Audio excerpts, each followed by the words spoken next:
जाए हमारे पास यहाँ पर टीचर आपको एक क्वेश्चन पूछता है और क्वेश्चन ये है कि अगर ईएमएफ ऑफ द सेकेंडरी, देखो समझो, अगर ईएमएफ ऑफ सेकेंडरी मेरे पास अननोन है, ईएमएफ ऑफ प्राइमरी ये बच्चा हमारे पास 100 वोल्ट है, समझना। नंबर ऑफ सेकेंडरी आपके पास यहाँ पर 10 की पावर 3 है और नंबर ऑफ द प्राइमरी यहाँ पर मेरे पास कितने के बराबर है, आपके पास यहाँ पर 200 के बराबर है। ये बच्चा हमारे पास 200 के बराबर है और टीचर हमें यहाँ पर बोलता है क्या आप ये बताएं एक तो ट्रांसफार्मर कैसा होगा और दूसरा हमारे पास सेकेंडरी आपके पास ईएमएफ कैसी होगी। तो बड़ी सिंपल सी बात है। तो टीचर मुझे यहाँ पर पूछ रहा है कि भैया number 1 what kind of transformer it is. So what kind of, pen थोड़ा सा हिल रहा है, what kind of transformer it is, what kind of the transformer it is. और बच्चा हमारे पास दूसरा है इट इज, और दूसरी चीज है बच्चा हमारे पास यहाँ पर इसके अंदर से जो हमको यहाँ पर बताना वो ये बच्चा हमारे पास what is the value of, what is the value of the secondary EMF. तो बच्चा हमको ये बतानी है कि जो सेकेंडरी आपके पास कॉइल की ईएमएफ है हमारे पास इसकी वैल्यू कितने के बराबर है। सॉल्यूशन फोकस करते हैं। So what kind of transformer it is? So simply the number of the turns of the secondary divided by number of turns of primary. So this is आपके पास 1000 and we have 200. So this got cancelled. This is 5 which is greater than 1 and therefore और इस वजह से it is a, ये बच्चा हमारे पास क्या बन जाएगी, this is a step up transformer. So this is a step up transformer. ये बच्चा हमारे पास क्या बन जाएगा, step up transformer. Second one, what is the value of the secondary coil EMF? So therefore ES upon EP ratio equals to NS ratio NP. तो आपके पास यहाँ पर ES divided by P is equal to NS upon NP and therefore आपके पास ES divided by EP, तो हमारे पास EP की value कितने के बराबर है, 100 volt. So this is 100 volt and NS upon NP is 5. Therefore we have ES is equal to 500. इस वजह से बच्चा हमारे पास यहाँ पर ES की वैल्यू किसके बराबर आ जाएगी, 500 वोल्ट के आसपास आ जाएगी. तो ये हमारे लिए एक बड़ी सिंपल सी चीज है, कोई भी बच्चा इस क्वेश्चन को सॉल्व कर सकता है, कोई दिक्कत वाली बात नहीं. नेक्स्ट वन, नेक्स्ट बच्चा हमारे पास यहाँ पर क्वेश्चन क्या आएगा, बहुत सिंपल सिंपल से क्वेश्चन आते हैं यहाँ, बहुत सिंपल से.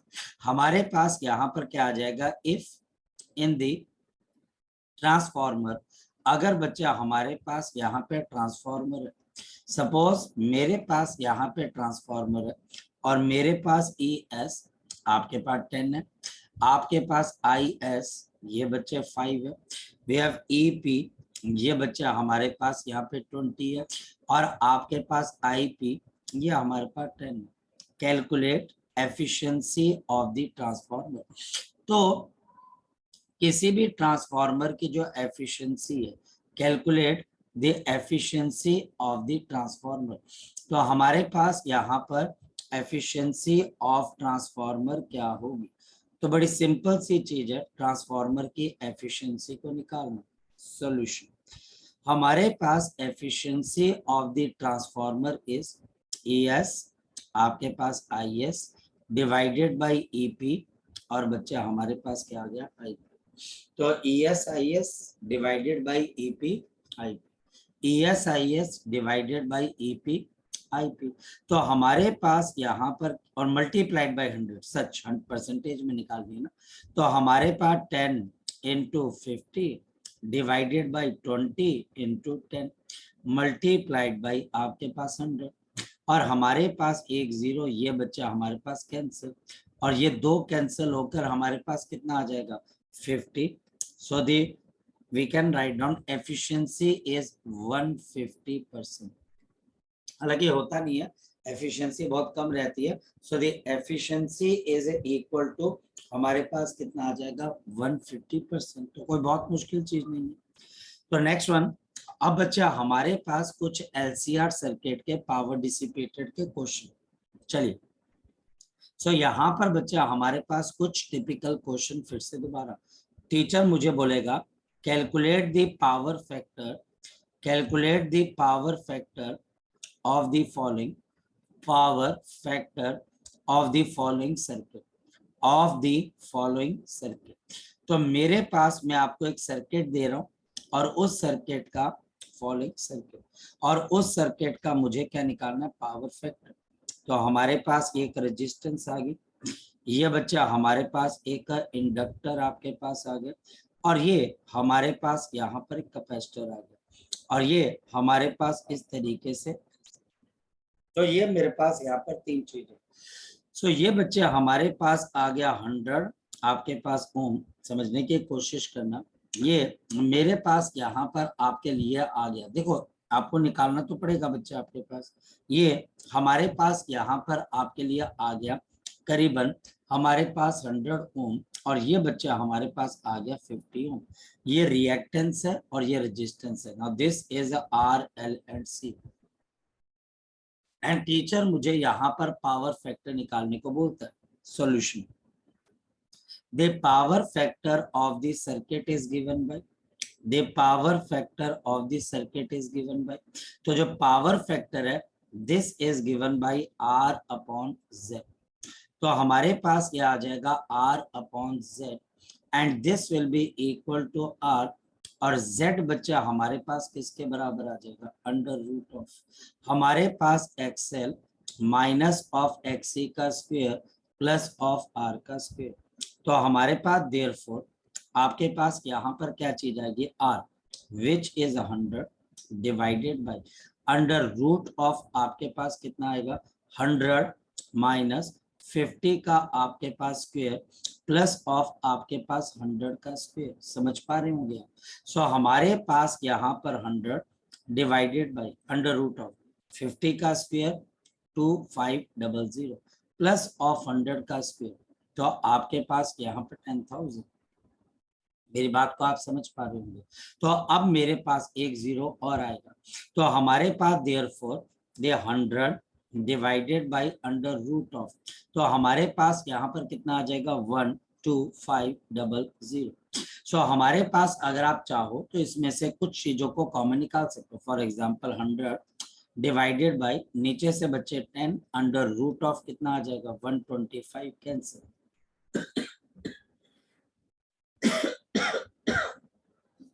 सो 25 इंटू 5 कितना होता है 125।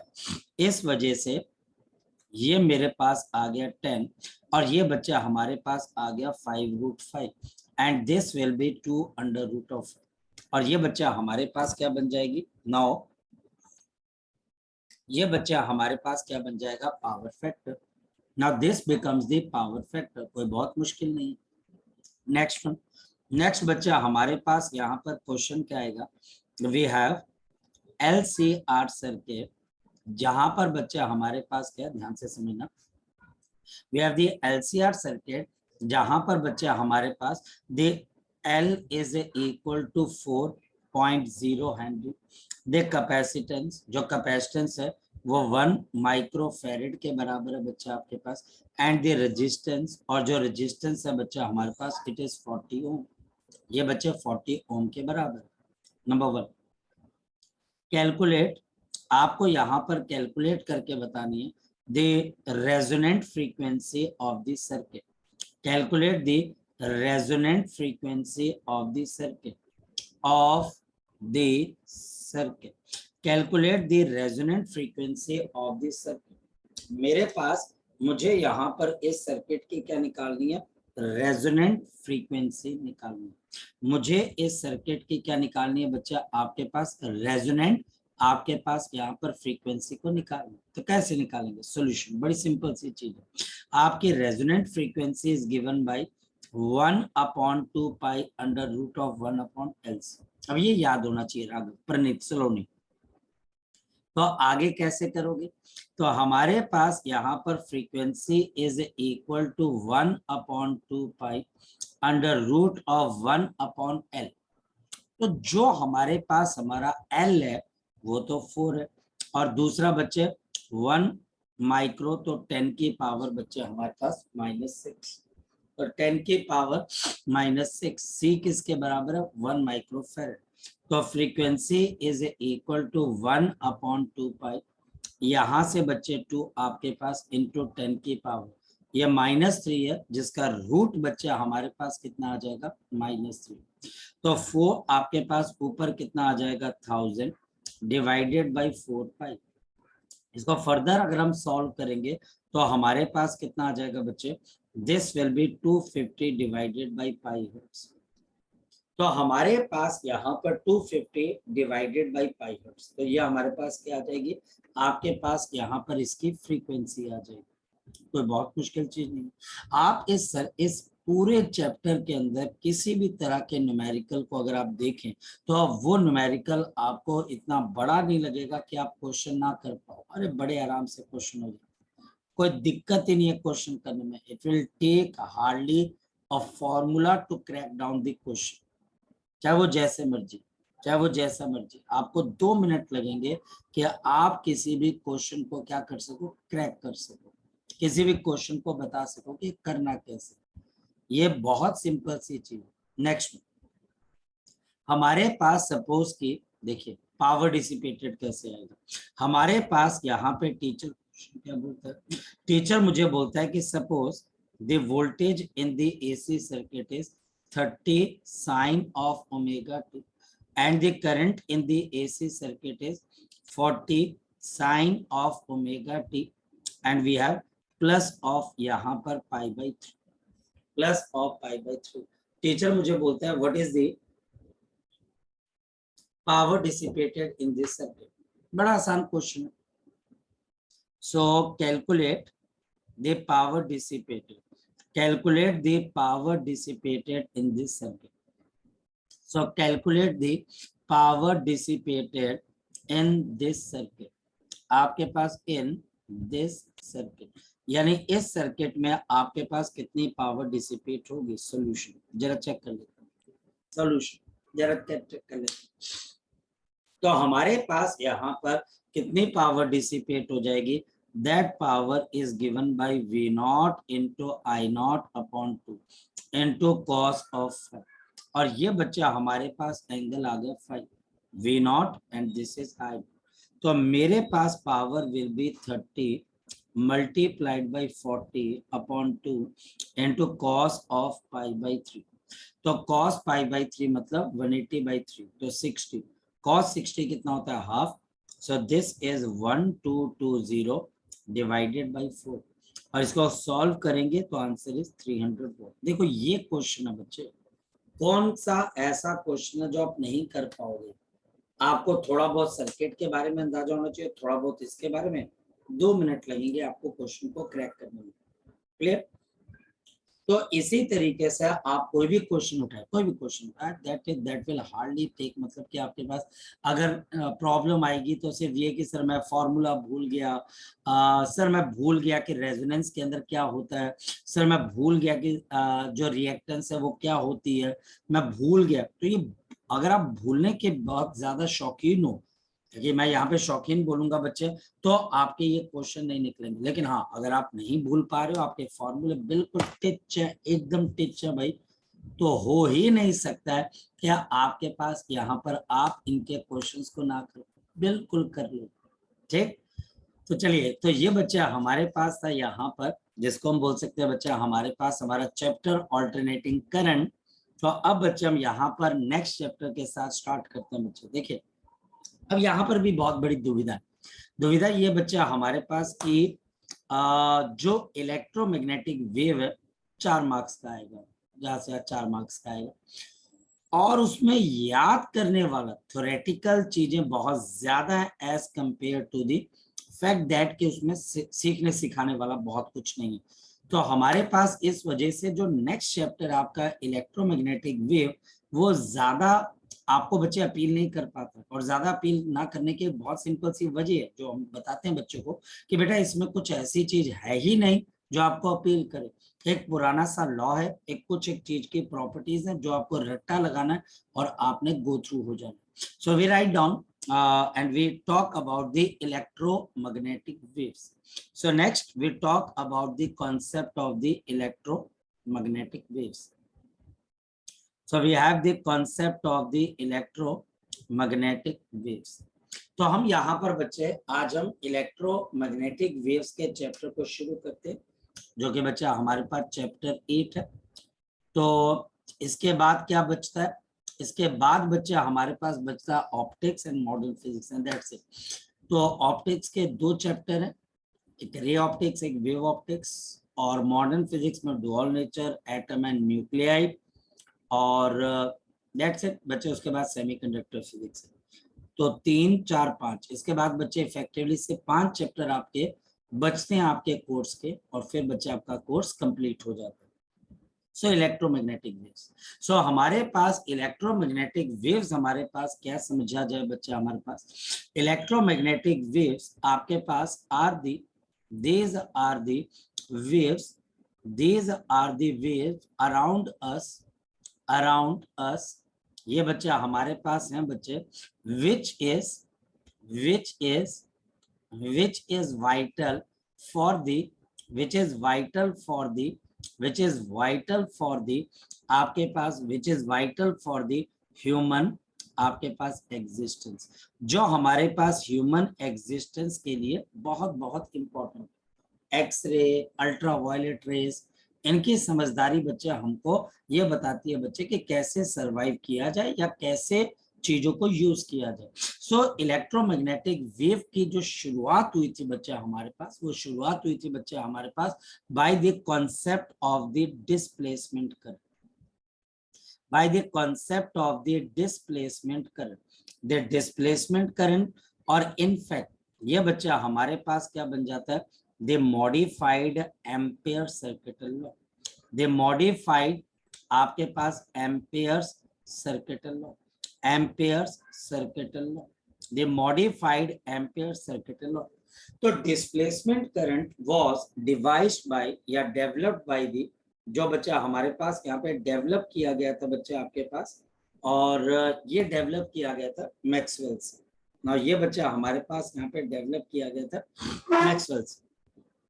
सो हमारे पास यहाँ पर ध्यान से समझना कि हमारे पास मैक्सवेल प्रेडिक्टेड, देखो हमारे पास क्या प्रेडिक्टेड वन फ्लॉ, ये बच्चा आपके पास वन फ्लॉ विद द आपके पास एम्पेयर सर्किटल लॉ। ये बच्चे एम्पेयर सर्किटल लॉ के साथ उन्होंने एक फ्लॉ को ढूंढ लिया, और वो बच्चा हमारे पास फ्लॉ क्या था? बड़ी सिंपल सा फ्लॉ था, बहुत नॉर्मल सा फ्लॉ था। Now according to the Ampere circuital law, अगर बच्चे हम एम्पेयर सर्किटल लॉ की बात करें, according to the Ampere circuital law हमारे पास क्या आ जाता है कि अगर हमारे पास यहाँ पर कोई एक करंट कैरिंग वायर, समझो ऐसे, ये जो करंट कैरिंग वायर, इस करंट कैरिंग वायर के आसपास अगर हम एक का एम्पेरियन लूप को ड्रॉ करते, अगर हम यहाँ पर इसके अंदर से आपके पास एम्पेरियन लूप को ड्रॉ करते, ये एम्पेरियन लूप है बच्चे, और इसके बीच में से आपके पास करंट पास कर रहे, तो हमारे पास अगर ये करंट आई पास कर रहे और ये बच्चा हमारे पास एम्पेरियन सर्किटल लूप अगर है, तो ये बच्चा हमारे पास बी डॉट आपके पास यहाँ पर छोटा सा पोर्शन डी है। तो हम यहाँ पर क्या लिखते हैं बच्चे? हम यहाँ पे लिखते हैं integration of B dot d l is equal to किसके बराबर था बताओ? शाबाश। Now this is equal to mu naught into I. तो लोगों ने बड़ी तालियां मारी बच्चे, हमारे पास बहुत ज्यादा तालियां मारी, बोले यार ये तो बड़ा मस्त काम है। लेकिन मैक्सवेल, हाँ बोल बोल बोल बोल बोल। एक बार फिर से रिपीट कर। मैं कुछ नहीं बच्चे, हमारे पास ये मैक्सवेल ने एक लॉ था बच्चे, एम्पेयर सर्किटल लॉ। महक तो हमारे पास क्या हुआ, तो वो लॉ के अंदर एक फ्लॉ निकल गया, देखना गड़बड़ निकल गया। अब जैसे तेरे को कोई पर्सन बोलता है कि मैंने तेरे को दाल दी है, दाल में से कंकड़ निकाल ले। अब हो सकता है बच्चे के तेरे से पहले 10 लोगों ने वो दाल देखी हो और उनसे कंकड़ ना निकला हो सकता है ना, और तू पहली बार में देखे तो बोले ले इस दाल में तो यहाँ पर कंकड़ बचा हो।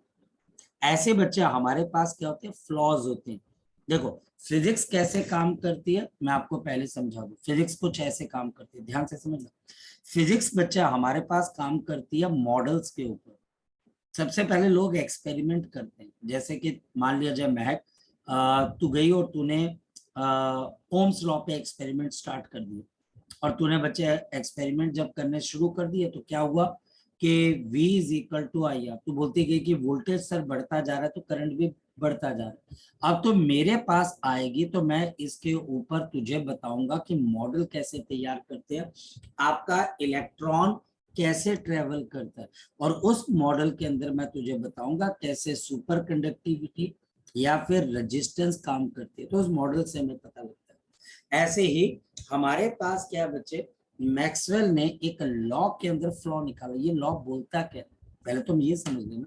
ये लॉ हमको बोलता है कि अगर कहीं पर भी कोई करंट कैरिंग वायर आई और मैं उसके आसपास एक एम्पीरियन लूप बना देता हूं, अगर मैं इसके आसपास एक एम्पीरियन लूप बना देता हूं, किसी तरीके से बना दिया मैंने, तो हमारे पास इसमें से जो करंट पास होगा वो करंट को अगर आप म्यू नॉट से मल्टीप्लाई करो तो ये किसके बराबर हो जाएगा, बी डॉट डी।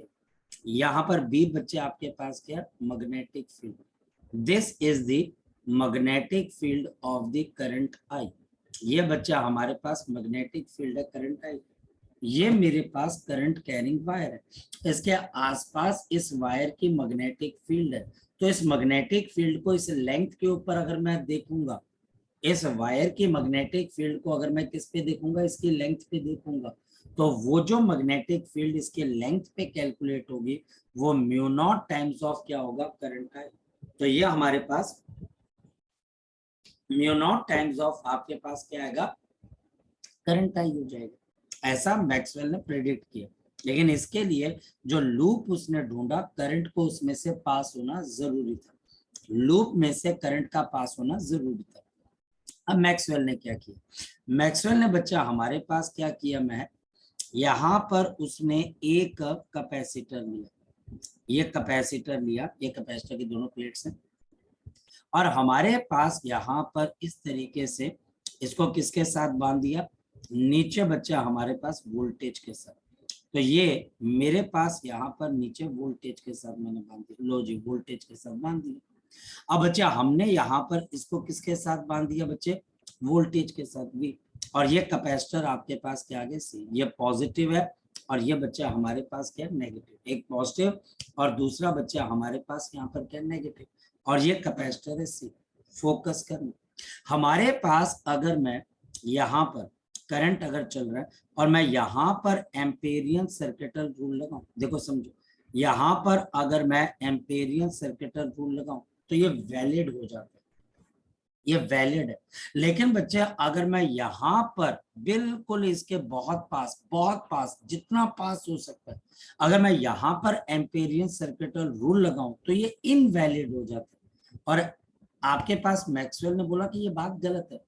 अगर ये बच्चे हमारे पास लूप नंबर 1, ये लूप नंबर 1 और ये बच्चा हमारे पास लूप नंबर 2, ये दो लूप है बच्चे, लूप नंबर 1 लूप नंबर 2, और हमारे पास these loops are infinite small loops are, ये जो लूप्स है बच्चे हमारे पास are, these are infinite smally close, ये आपके पास इनफाइनाइट स्मॉली क्लोज, बहुत बच्चे आपके पास क्लोज है, बहुत बच्चे पास रखे हुए। तो 1 के ऊपर एम्पेयर सर्किटल लॉ वैलिड है और 2 के ऊपर वैलिड नहीं है, क्योंकि कैपेसिटर के बीच में से तो करंट नहीं जा रहा। ऐसे कैसे हो सकता है बच्चे, तो हम यहाँ पर ये बोल देते हैं कि आपका एम्पेयर सर्किटल लॉ, हमारे पास हमारा एम्पेयर सर्किटल लॉ जो आपके पास वैलिड है, ये बच्चे आपके पास वैलिड है आउटसाइड कैपेसिटर। आउटसाइड कैपेसिटर ये हमारे पास वैलिड है, और कैसे वैलिड है, तो आप बोलोगे integration B dot d l, और बच्चे is equal to mu naught I. Excuse me sir, बोलो बेटा। सर यहाँ से करंट पास होगा, वहीं पे वो वैलिड होगा सिर्फ। हाँ बिल्कुल वही चीज है कि उस लूप के अंदर से बच्चा हमारे पास ये वैलिड है, ये बिल्कुल वैलिड है बच्चा हमारे पास, क्योंकि इस लूप में से करंट पास हो रहा है। ये लूप है और इसमें से करंट पास हो रहा है। ये लूप उस वायर के आसपास है जो करंट कैरी कर रही है, तो हम बोलते हैं कि यहाँ पर एम्पियर सर्किट लॉ वैलिड है। मेरी बात को समझ लो, ये आपके पास क्या बच्चे वैलिड है। समझ रही है महक बच्चे, समझ रही है। अगर मेरे पास ये यस सर। लूप है और इसमें से करंट बच्चे ऐसे जा रहे हैं, तो यहाँ पर बच्चे वैलिड है, इसलिए करंट आई है। आ रही है बात समझ में। यहाँ पर integration of B dot d l is equal to किसके बराबर है बच्चे, this is equal to mu naught. लग रही है बात समझ में बच्चे, लग रही है बात बच्चों को, हाँ या ना। Yes sir. क्लियर है। लेकिन बच्चा हमारे पास यहाँ पर ये वैलिड आउटसाइड कैपेसिटर, ये लूप नंबर 1, ये बच्चा हमारे पास लूप नंबर 1।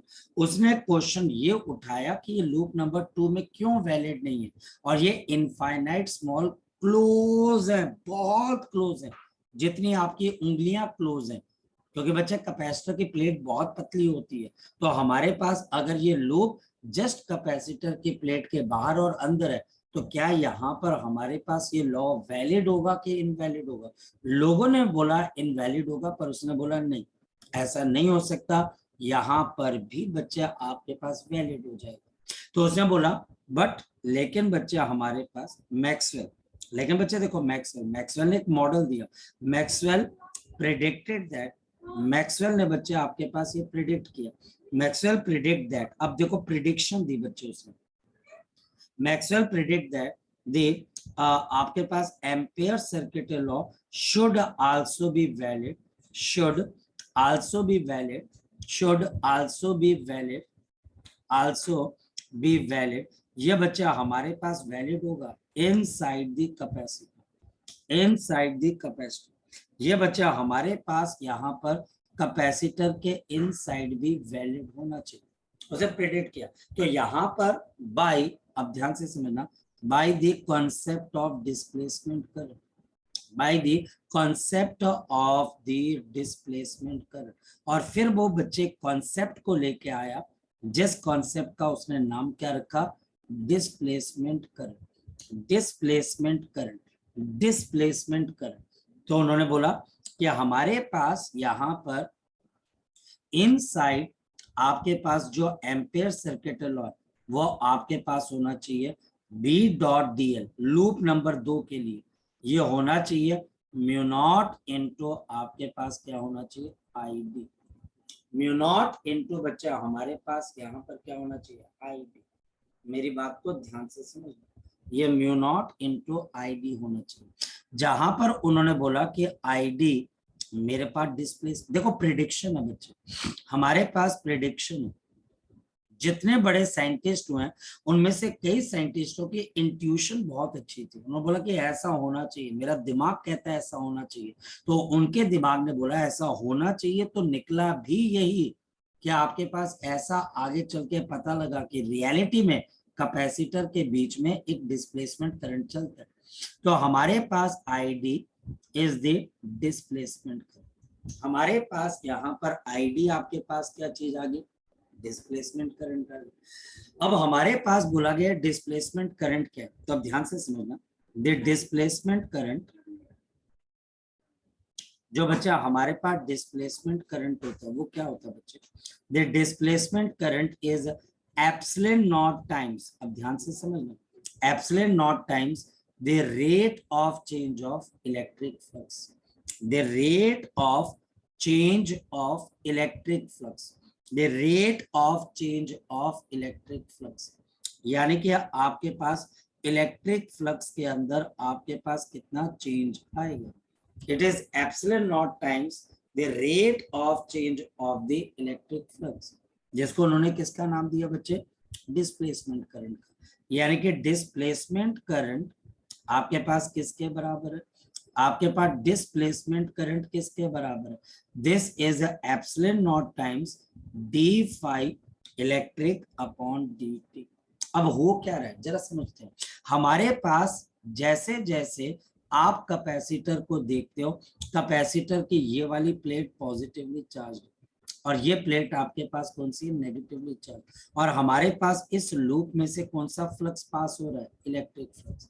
तो उन्होंने बोला कि हमारे पास जैसे ही इलेक्ट्रिक फ्लक्स इन प्लेट्स के बीच का चेंज होता है, इलेक्ट्रिक फ्लक्स इन दोनों प्लेट्स के बीच का चेंज होगा, तो हमारे पास क्या होगा, इनके बीच में डिस्प्लेसमेंट करंट जनरेट हो जाएगा, इनके बीच में डिस्प्लेसमेंट करंट आपके पास क्या हो जाएगा, जनरेट हो जाएगा। और ऐसा उन्होंने सोचा और ऐसा उन्होंने प्रूव भी किया और बोला गया कि ये बिल्कुल लॉजिकल चीज है। तो मतलब अगर आप कैपेसिटर के बीच में जाओ तो आपको यहाँ पर करंट मिलेगा और वहां पर मैग्नेटिक फील्ड भी मिलेगी, लेकिन कैपेसिटर के बीच वाले करंट को क्या बोला गया, डिस्प्लेसमेंट करंट। और हमारे पास ये दोनों प्लेट्स के बीच में, और इसका रीजन क्या ढूंढा गया, rate of change of electric flux. अब समझो, मैग्नेटिक फ्लक्स की वजह से क्या चीज चेंज होती है, मैग्नेटिक फ्लक्स की वजह से करंट आता है। अब इलेक्ट्रिक फ्लक्स की वजह से भी क्या आ रहा है, करंट आ रहा है। तो ये सिमिट्री है, ये नेचुरल सी चीज है। उन्होंने बोला ये बिल्कुल लॉजिकल सी चीज है, इसमें कोई ऐसी बात नहीं है कि ये बहुत चमत्कार हो गया, ये लॉजिकल सी चीज है। इस वजह से अब ये हमारे पास आ गया। अब देखते हैं क्या ये सही भी है कि नहीं सही है। तो हमारे पास अगर देखा जाए तो इलेक्ट्रिक फ्लक्स क्या हो जाएगा, तो हमारे पास यहाँ पर आ जाएगा, जरा समझे, तो इलेक्ट्रिक फील्ड इनटू एरिया। अब आपके पास एरिया बाहर निकाल दो, तो चलो एरिया बाहर आ गया। इलेक्ट्रिक फील्ड किसके बराबर होती है, तो D by D T of, तो हमारे पास हो जाती है charge upon epsilon not multiplied by area, sigma by epsilon not. Electric field between the capacitor plate, जो कैपेसिटर की इलेक्ट्रिक फील्ड होती है वो कितनी होती है, सिग्मा अपॉन एप्सिलॉन नॉट, यानी कि Q divided by A epsilon not. तो एप्सिलॉन नॉट A और एप्सिलॉन नॉट A कैंसिल, तो मेरे पास क्या बच गया, dQ बाई dt, और जो आपके पास क्या होता है, इलेक्ट्रिक करंट ही होता है। देखो सही तो चीज है, क्या मुश्किल है इसके अंदर से। तो उन्होंने बोला कि आज के बाद आप में से कोई पर्सन एम्पियर सर्किट लॉ को ऐसे पढ़ेगा। तो we have the modified Ampere circuit law, so we have the modified Ampere's circuital law, so we have the modified Ampere's circuital law। तो मेरे पास यहाँ पर modified Ampere's circuital law, जा देखते हैं क्या है। तो हमारे पास ये आ गया integration of B dot d l is equal to mu naught, और बच्चे अब I प्लस ऑफ आई, तो I प्लस ऑफ बच्चा हमारे पास यहाँ पर क्या आ जाएगा, आई डी। तो हमारे पास यहाँ पर क्या आ जाएगा, I प्लस ऑफ बच्चा हमारे पास यहाँ पर क्या आ जाएगा, आई डी। सिंपल। तो हमारे पास क्या आ गई, now this becomes the modified Ampere circuital law, या फिर mu naught into I plus of epsilon naught into d phi E electric flux upon d t. ये बच्चा हमारे पास आ गया, और आपके पास यहाँ पर इसकी आपके पास क्या आ गई बच्चे, वैल्यू आ जाएगी। ये मॉडिफाइड एम्पियर सर्किट है। तो सारा जो बच्चा हमारे पास खेल रचाया गया, वो बच्चा हमारे पास एक सोच के ऊपर था, यानी कि उसके दिमाग में एक बात आ गई जो बिल्कुल लॉजिकल सी थी यार। तो बोला कि ऐसा ही होगा भाई, है ना प्रणीत, स्तुति नितिका, उसने बोला ऐसे ही होगा सलोनी, ऐसे ही हमारे पास एम्पियर सर्किट लॉ काम करता है, उसने बोला ऐसा ही होगा। तब हम आगे चलते हैं, और आगे हमारे पास फिर क्या हुआ, ध्यान से समझो। मैक्सवेल ने बोला कि there will be 4 equation, so we have Maxwell's 4 equations of electromagnetism. बोला जाता है कि अगर आप में से कोई पर्सन सारी की सारी इलेक्ट्रोमैग्नेटिक की किताबें जला दे, है ना, अगर आप में से कोई पर्सन जाकर इलेक्ट्रोमैग्नेटिज्म की सारी किताबें जला दे, तो जिनको ये 4 इक्वेशंस पता है तो वो क्या कर सकता है, पूरी किताबें फिर से लिख सकते हैं। क्या है ये इक्वेशन, सबसे पहले बच्चे Gauss law. So we have the Gauss law of magnetism, we have the Gauss law of magnetism. तो हमारे पास गॉस लॉ ऑफ मैग्नेटिज्म क्या कहता है, तो this is integration of E dot N D S पूरी रिवीजन है, Q upon epsilon. दूसरा बच्चा हमारे पास Gauss law of magnetism. So Gauss law of the, अच्छा ये इलेक्ट्रिसिटी था, एक Gauss law of magnetism, Gauss law of electrostatics. तो मैग्नेटिज्म पढ़ा रहे ना बड़े दिनों से, तो दिमाग के अंदर एक बात बैठ गई है। तो तो हमारे पास Gauss law of electrostatics, I am sorry for that, बहुत दिनों से मैग्नेटिज्म पढ़ा रहे थे, इलेक्ट्रोस्टैटिक्स तो नीचे पढ़ के समझ में। तो मैग्नेटिज्म ये बच्चे हमारे पास, I am sorry for that. So integration of B dot D S is equal to बच्चा हमारे पास क्या है, 0। सो बच्चा Gauss law of magnetism is B dot D S is equal to 0, जो बोलता है इस दुनिया के अंदर अकेला नॉर्थ और अकेला साउथ हो ही नहीं सकता। फिर बच्चा हमारे पास तीसरी चीज क्या आ गई, we have the Faraday's law of electromagnetic induction. The Faraday law of electromagnetic induction, the Faraday law of electromagnetic induction. और हमारे पास यहाँ पर क्या चीज आ गई, we have E dot d l is equal to minus of, आपके पास यहाँ पे d phi B upon d t, यानी कि कहीं पर अगर मैग्नेटिक फ्लक्स चेंज होगा तो वहां पर ई डॉट डी एल, कहीं पर इंड्यूस्ड इलेक्ट्रिक फील्ड आ जाएगी, करंट चलना स्टार्ट हो जाएगा। और फोर्थ इक्वेशन जो उन्होंने दी वो थी बच्चा हमारे पास मॉडिफाइड एम्पेयर सर्किट लॉ। तो मॉडिफाइड आपके पास एम्पेयर्स सर्किट लॉ, तो एम्पेयर्स आपके पास यहाँ पर क्या आ गया, सर्किट लॉ। सो मॉडिफाइड एम्पेयर सर्किट लॉ, तो मॉडिफाइड एम्पेयर सर्किट लॉ। तो हमारे पास यहाँ पर मॉडिफाइड एम्पेयर सर्किट लॉ क्या बोलते हैं, बड़ी सिंपल सी बात बोलते हैं। तो modified Ampere circuit law integration of B dot d l is equal to mu naught into I plus of epsilon naught d phi e upon dt। अब बताओ इस चैप्टर में है क्या पढ़ने लायक, सिवाय बच्चे के आपको याद करना, ठीक। तो ये बच्चा हमारे पास इस चैप्टर में आपके पास बहुत ज्यादा नहीं है पढ़ने के लिए, मैं अभी भी आपको कह रहा हूँ ये चैप्टर वैसे ही आ गया, पता नहीं क्यों आ गया बच्चे हमारे पास, शायद से बच्चों को नंबर दिलाने के लिए आया कि 4 नंबर अगर बच्चों के आ जाए तो बहुत बढ़िया हो जाए, क्योंकि इसके बाद हमारे पास ये चैप्टर बिल्कुल चेंज हो जाता है। इसके बाद डायरेक्ट हम किसकी बात करने लग जाते हैं, इलेक्ट्रोमैग्नेटिक वेव्स की।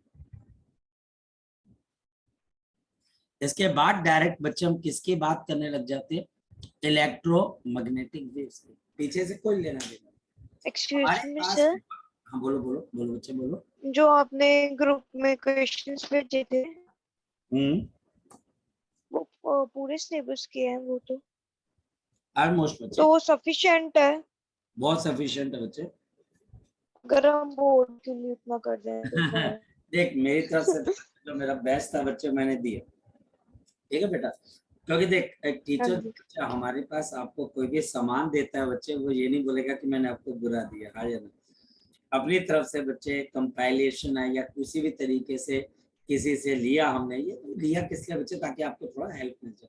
बाकी इन क्वेश्चन से आपको पता लग जाएगा कि आपकी प्रिपरेशन का लेवल क्या, ठीक है। इसमें मैंने आपको कुछ एक बताया कि जिन बच्चों ने 100% मार्क्स लिए उन्होंने क्वेश्चंस के आंसर्स कैसे लिखे, तो ये क्वेश्चंस के आंसर्स कैसे लिखे जाते हैं, कैसे देखे जाते हैं, तो बड़ी सिंपल सी बात है, मेरी बात समझ रहे। तो ऐसा कुछ नहीं है, उनको देखती रहे और बड़े आराम से करते रहे बच्चे इसके में से, मेरी बात समझ गए।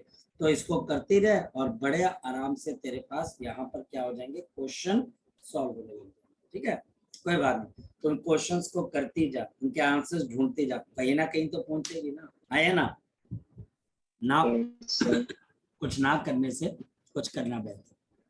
इलेक्ट्रोमैग्नेटिक वेव, तो हमारे पास इलेक्ट्रोमैग्नेटिक वेव क्या बच्चे, बेसिकली जो स्पीड ऑफ लाइट है। तो हमारे पास यहाँ पर दो चीजें बच्चे, एक इनका ओरिजिन क्या है, दूसरी इनकी प्रॉपर्टीज क्या है। तो हमारे पास इलेक्ट्रोमैग्नेटिक वेव का ओरिजिन क्या क्या हो सकता है, जरा सोच के देखिए।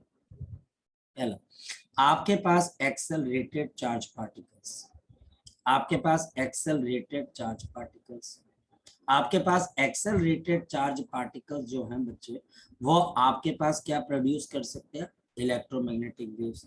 दूसरा बच्चा हमारे पास, जिसके अंदर से बच्चे हम ये बोल सकते हैं, क्या आपके पास decelerated charge particles, decelerated charge particles, suppose x rays, तो डी एक्सेलरेटेड चार्ज पार्टिकल्स, ये भी बच्चा हमारे पास जैसे एक्स रेज, तो ये बच्चा हमारे पास क्या प्रोड्यूस कर सकते हैं, इलेक्ट्रोमैग्नेटिक वेव्स। नंबर थर्ड बच्चे, हमारे पास अगर बोला जाए बच्चा हमारे पास, तो when the electron d excites when the electron d excites, जब बच्चे आपका इलेक्ट्रॉन डी एक्साइट कर जाता है from the higher to the lower orbit, from the higher to the lower orbit, from the higher to the lower बच्चे आपके पास orbit, gamma rays produce हो जाती है, इससे बच्चे आपके पास गामा रेज प्रोड्यूस हो जाती है। फोर्थ बच्चा हमारे पास है न्यूक्लियर रिएक्शंस, आपके जितने न्यूक्लियर रिएक्शंस हैं उनसे बच्चा हमारे पास क्या प्रोड्यूस हो जाती है, आपके पास इलेक्ट्रोमैग्नेटिक वेव। फिफ्थ बच्चे आपके पास आपका एलसी सर्किट, इंडक्टर और कैपेसिटर, टैंक सर्किट बोलते हैं इसको, टैंक सर्किट बोलते हैं। तो ये बच्चा हमारे पास ऑसिलेटरी सर्किट भी बोलते हैं, LC circuit, tank circuit, oscillatory circuit. ये बच्चा हमारे पास क्या प्रोड्यूस करता है, electromagnetic with the frequency of 1/2 pi 1/LC। तो ये बच्चा हमारे पास है इलेक्ट्रोमैग्नेटिक वेव्स के कुछ ओरिजिन। तो ये बच्चा हमारे पास इलेक्ट्रोमैग्नेटिक वेव के ओरिजिन।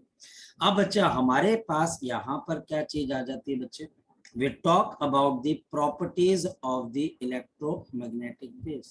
Properties number 1, हमारे पास speed of the electromagnetic wave is 3 into 10 raised to power 8 meter per second.